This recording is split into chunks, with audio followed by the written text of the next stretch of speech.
दरम्यान नाशिकमध्येच खड्ड्यांमुळे 66 वर्षीय आजींचा मृत्यू झालाय। दिंडोरी रोडवर असलेल्या या खड्ड्यांमुळे तोल जाऊन या आजींचा अपघात झाला होता।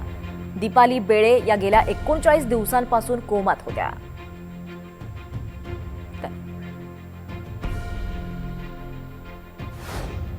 नाशिकमध्ये एक दुःखद घटना समोर आली आहे।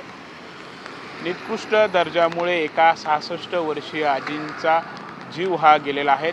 तब्बल 39 दिवस खरं तर त्या कोमामध्ये होत्या आणि अखेर काल सायंकाळी जर बघितलं तर त्यांची मृत्यूशी झुंज जी आहे ती अपयशी ठरलेली आहे।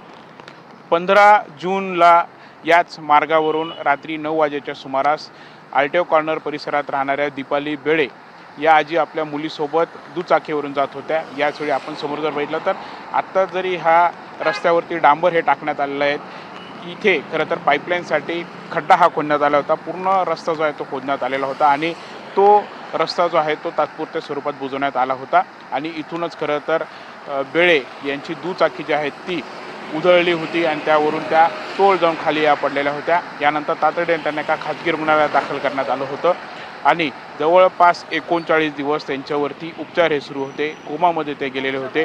दरम्यान त्यांचे पती दिलीप बेळे यांनी NDTV मराठीशी बोलताना देखील आपल्या भावना या व्यक्त केल्या होत्या। त्यांच्या डोळ्यात अश्रू हे अनावर झालेले होते आणि जी आमच्या कुटुंबावर वेळ आलेली ती इतर कोणावरही येऊ नयेत।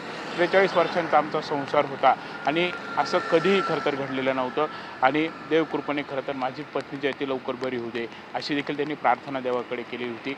मात्र एकंदरीतच ही झुंज जी आहे ती अपयशी ठरलेली आहेत। डॉक्टरांचे प्रयत्न देखील अपयशी ठरलेले आहेत आणि या आजींना जे आहे ते मृत्यू जे आहेत तो आलेला आहे।